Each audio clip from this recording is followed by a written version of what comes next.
Hey guys, what's up? It's Phil, and this is a quick update on what's been going on with that Oculus Quest 2 and trying to get it to run on a Jetson Nano, which is underneath my glasses and this spare battery here.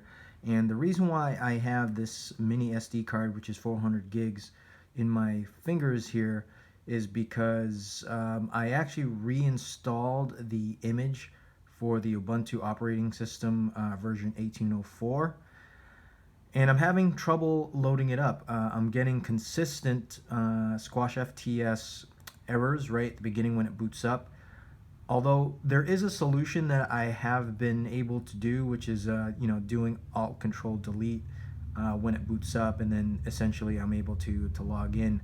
But over the course of last night, Saturday night, I've been basically trying to identify what the issue is, and from looking at a lot of the forums, especially for the Jetson Nano, apparently the issue could be arising from having the wrong image for the SD card, or I could be having problems with the SD card itself. So I'm not really sure yet where the problem has been arising, but it did happen yesterday after I've been using the Jetson Nano, for several hours during the course of the week during the evenings with no major issues.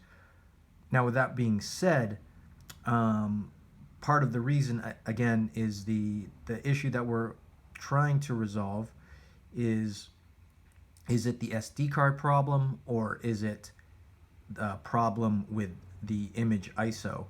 And from what I've gathered, apparently that I could have downloaded the wrong image of the operating system, because there's essentially right now two different versions of the Jetson Nano that's available out there, and the one I have is with the motherboard B01, and there's actually a 2 gig one, I think, with the same board with a B01.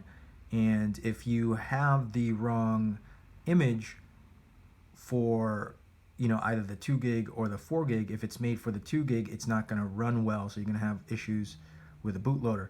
Now, what I have in the background is actually the SDK manager that's provided by Jetson Nano, excuse me, by NVIDIA. Oh, my screen is actually disappearing here. Let me, oh, okay.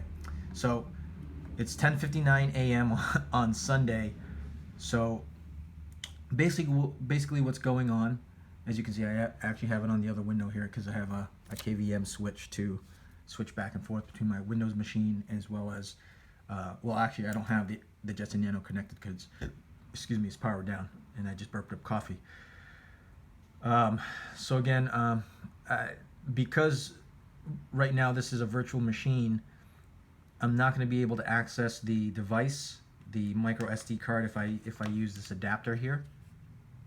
So what I'm going to do is, because I have this small Zotac Windows machine, and eventually, it's going to be mothballed by Windows because it's very small. It only has 2 gigs, and I know that Windows 11, once it needs the update, this is going to be obsolete.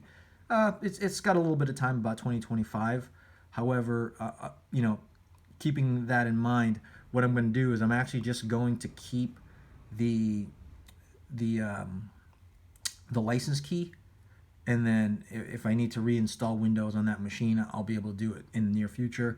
But I'm definitely going to be installing Ubuntu, and because it is an x86 machine, I will be able to run the AMD 64 software development kit by NVIDIA. So that's just really where I'm at right now. There's been a few hiccups. I thought I was gonna have kind of some smooth sailing with the Jetson Nano in regards to at least trying to resolve some of the issues that I've had before with the i386 architecture, but it looks like now I'm going to be encountering other issues involving making sure that I get the bootloader correct, or resolve the issue with the SD card, and I'm not really sure yet exactly where that problem arose, but I can tell you right now that I do have a fresh install of the Ubuntu operating system right now on the Jetson Nano, and I just misplaced where the SD card is, so hopefully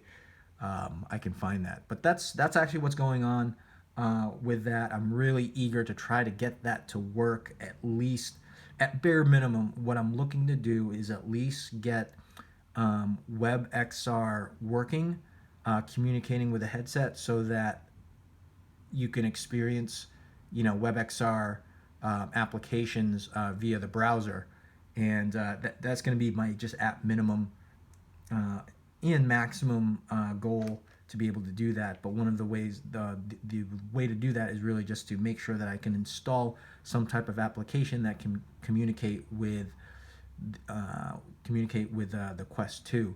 But until then, there's going to be a lot of hurdles, as you can see, and it's kind of just the nature of the beast. But happy to share it with you guys. And it's 11:02 a.m.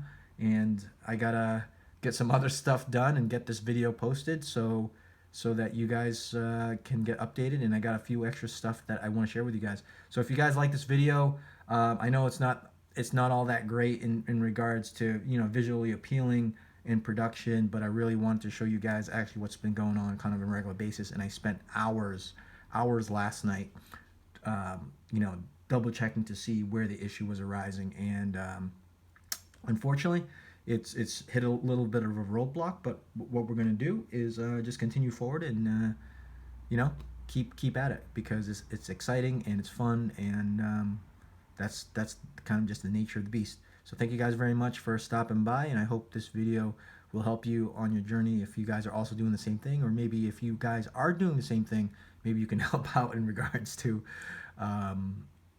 seeing a solution for this. But if not, no worries, because I'm going to be keeping at it whenever I have free time.